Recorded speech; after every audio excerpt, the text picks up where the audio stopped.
everybody and welcome back. My name is Audrey Shantz and I'm a watercolor artist and a watercolor teacher. And okay, so till this point, this one has been my favorite. So if you haven't done this one yet, maybe go back and it's my favorite. But this is maybe a new favorite. It looks like this.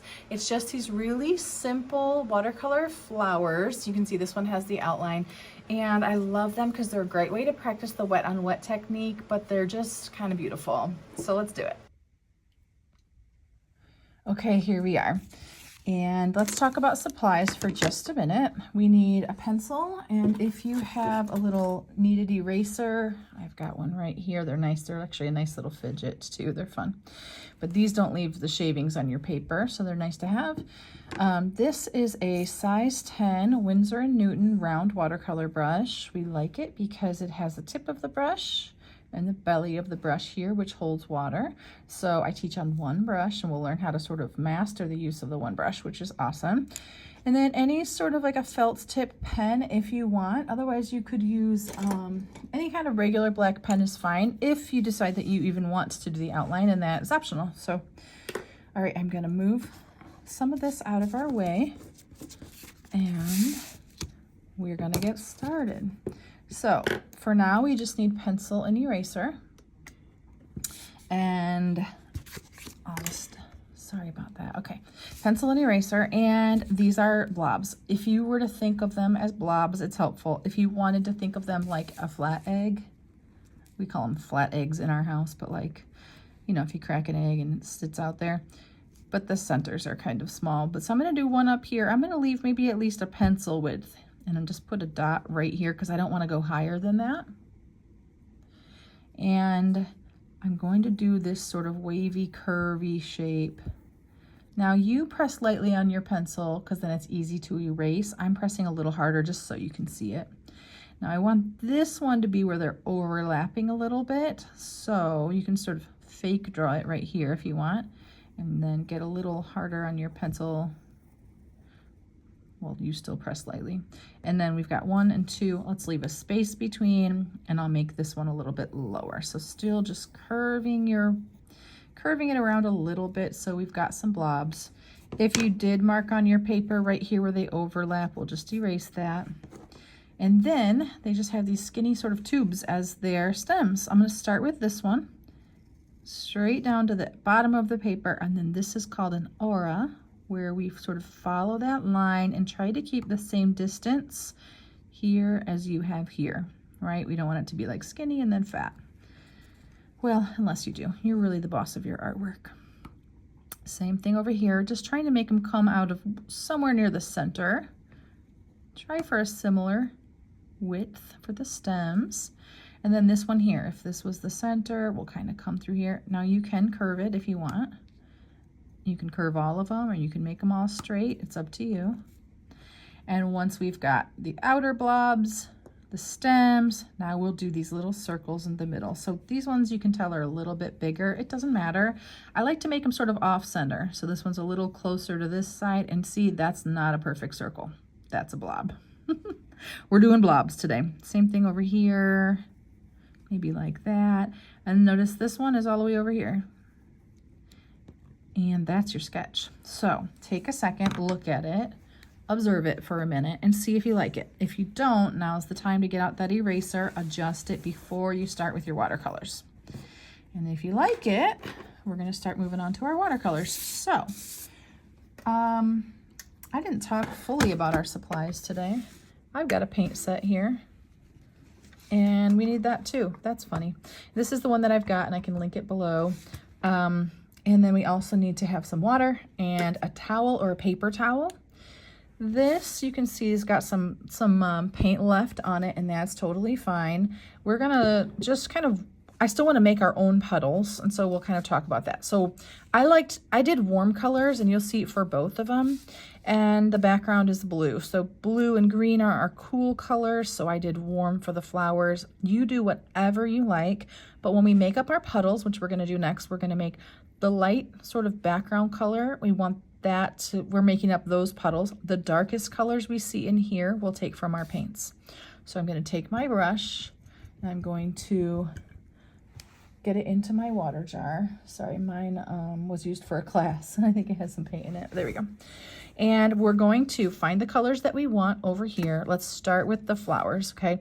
And I want one to be pink, so I'm taking my wet watercolor brush. I just dipped it in the water, grabbing some of that, and putting it onto my palette here, and mixing it around, and you can see it looks like a puddle, and it's not too dark. It's kind of a medium-ish color. Not too light, not too dark. Great, that's a puddle. I'm gonna take this brush and clean it.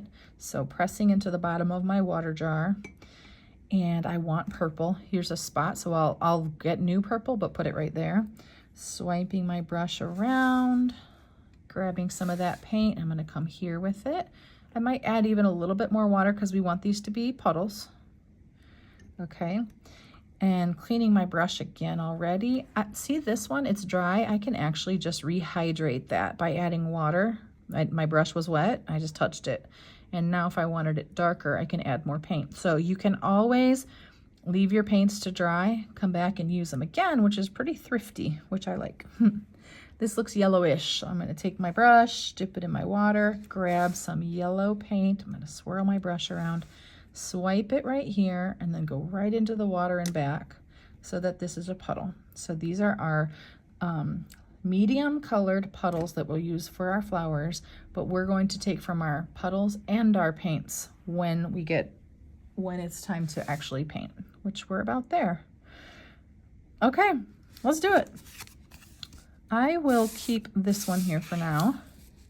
And what we're gonna do, I just cleaned my brush and kind of dried it on my towel, so I know I'm starting with basically no water, very little amount of water in my brush. Now I'm gonna take this yellow. Now this is gonna be harder to see, so I'll zoom in a little for you. It's harder to see just cause it's yellow. I'm gonna take it here. The tip of my brush runs along the edge, and the belly of my brush, see how I'm pressing? It's pressure. I use to press and fill this in efficiently. So see, and now I'll show you, this whole thing is like shiny and glossy. Right here it's drying, so I'm adding a little more to it. Now let's look. Whole thing is glossy. I can see the light reflecting. From here, I'll take this brush, which I know has a little bit of water left in it, and I'm gonna go over and grab a paint like this. Get a bunch on my brush. I'm gonna touch this to these edges. Okay, zooming back in, sorry for the back and forth. And I'm just gonna touch it along this edge, touch it along this edge. I don't wanna really do all the blending myself because I won't get the cool tie-dye marks. I'm gonna take my brush, I'm not adding water. So only on that first round, hopefully, is when we're adding water. I got a darker orange, and I'm gonna touch that even closer up here. And then we're letting the water pull the paint, which is what gives us those beautiful color bleeds. A little bit up here too, and I can leave it. So that was it for that flower. We're gonna save the middle. We're doing that later. And I'm gonna move on to another one. These ones are touching, so I won't do this yet. I'm gonna come over here and I'll copy this one a bit. So I'm gonna do some sort of a reddish pink color. Make sure you like your puddle when you start. And remember, we're running the tip of our brush along the edge. You notice both times I've gotten a little bit out of the lines. I don't care. We're not gonna worry about any of that. If I wanted to slow down, you know, we can be perfect about it, but in watercolor, I'm just telling you, you don't need to be. Now, I had a little bit of extra water on here, so I took my brush and touching it, I'm gonna touch my brush to my towel and come back. I lifted it up. This whole thing still needs to be shiny and reflecting the light, so I can add more color. Right now I'm going into my paints only. And see that beautiful color bleed we get? I'm gonna do it here again. Now you can do more than one color. So far we have our light color, and I just went right into my paints and added red. I'm gonna clean my brush out, and I want another color. I'm actually gonna do yellow while I can. I'm gonna touch it in here, and because it's wet, that water is gonna pull the paint, and we get those beautiful color bleeds. This one's still wet. I can still see the light reflecting on it, so why not add another color? I'll do it over here.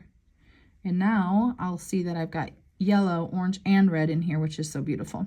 I'm just gonna run it all the way to the edge there. Cool, huh? So we're gonna stop for a minute to dry it, so you can just sit here and let it dry, that's okay.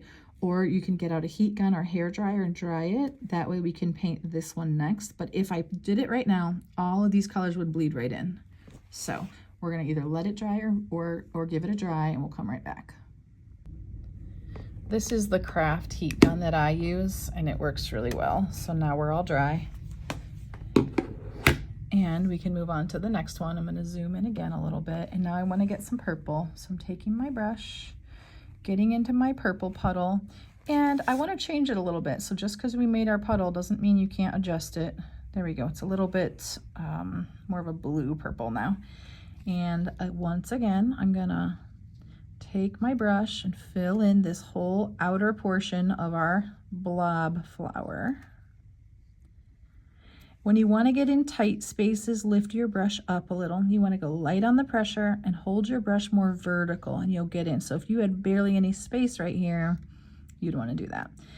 Now, can you see how it's puddling right here? I'm going to touch my brush to my towel and come back. Just lift a little bit of that up. Now I'll go into my paint and grab my darker purple. I'm going to zoom in so we can see it a little bit better. And I'm going to touch it right here. I like doing a dark color right where this flower would overlap this one, because that's kind of how you would see a little bit of a shadow too. And I'm just going to touch it near some of these edges. I'm going to clean my brush out, and I want to come back with another color. So I'm going to grab some pink. Get some pink in there. And while it's wet, it's going to get that soft bleed. So that's the water. If it dried up already, you won't get the bleeds. So if yours is drying while you work, add a little bit more water.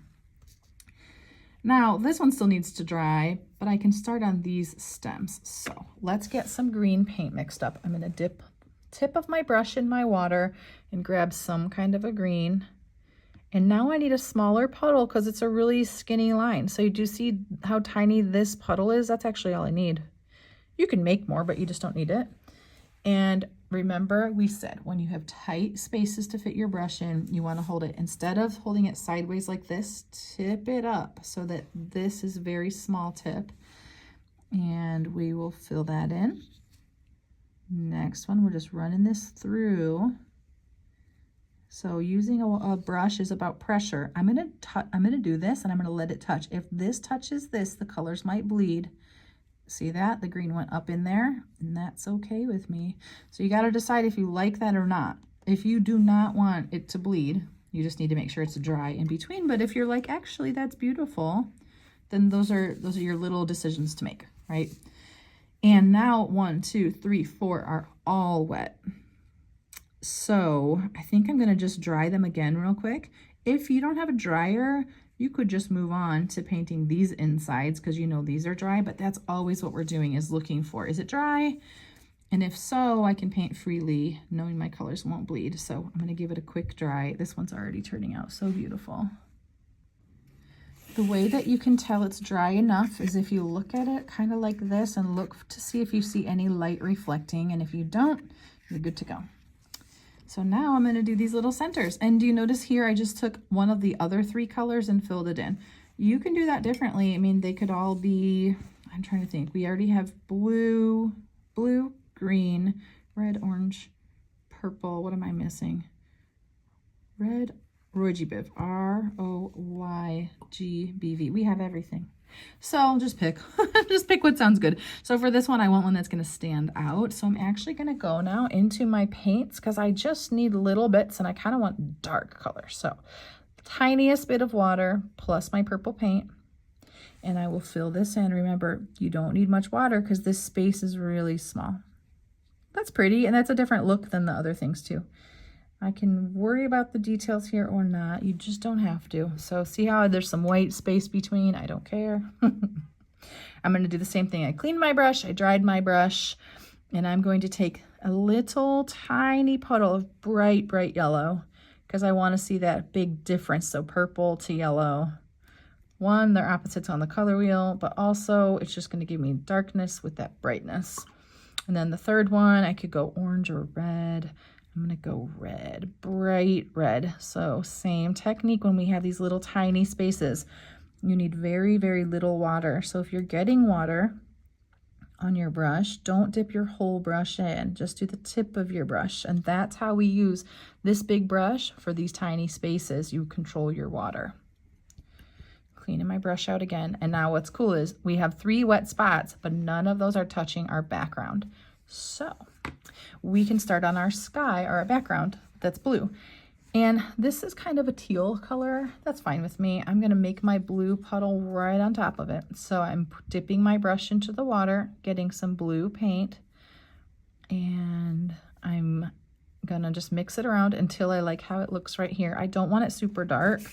This one's kind of a medium. This one's very light, and to me, it's too light. So I wanna make sure I don't go quite that light this time. And I actually liked how it looked teal. So I'm gonna change it up a little bit and by adding some green into my blue. So I'm creating this color. Beautiful. When we do bigger backgrounds like this is a 3" by 3" piece of paper. Man, did I mess up the beginning of this video. I hope you're still with me. But when we're gonna fill in this whole background and we know we need to work around things, you see I already turned my paper because I wanna start here and I wanna work around sort of methodically. And it's helpful to think about it like moving a puddle around on your page. So I'm gonna take my brush, it's like fully coated really, and I'm gonna get this part filled in, really light on the tip of my brush as I go around these spaces, taking the edge of my brush right up to those flowers, otherwise I'll have white space between. And I'm gonna just fill it in, and you see I'm leaning into the belly of my brush for these big spaces because we do want some efficiency here. And I just went back over it, but I would say don't do that. I only did it because I knew it was really wet still, but the more you go over what you just painted, the messier it's going to look because watercolor is transparent. And you know, the minute you put it onto the paper, it's starting to dry. So it'll dry at different rates and it will just kind of leave a mess under there. I had somebody who came to a lot of classes and he would say it'll leave a witness, which made me laugh every time he said it. It leaves a witness. It shows where it was. So, okay, so I'm moving this around. Notice I waited on this part because it's closed off. So it kind of gives me more time where I don't have to worry about ends drying. So now I finished this. I want to make sure my color is consistent. I can put my finger down somewhere where it's dry, not where it's wet. Be careful. And we'll fill in this middle part, light on the tip of your brush so you don't accidentally go over the stems. And we did it. So now I'm going to give the whole thing one more dry, and then I will decide if I'm going to do the ink over the top. I think I'm going to do it.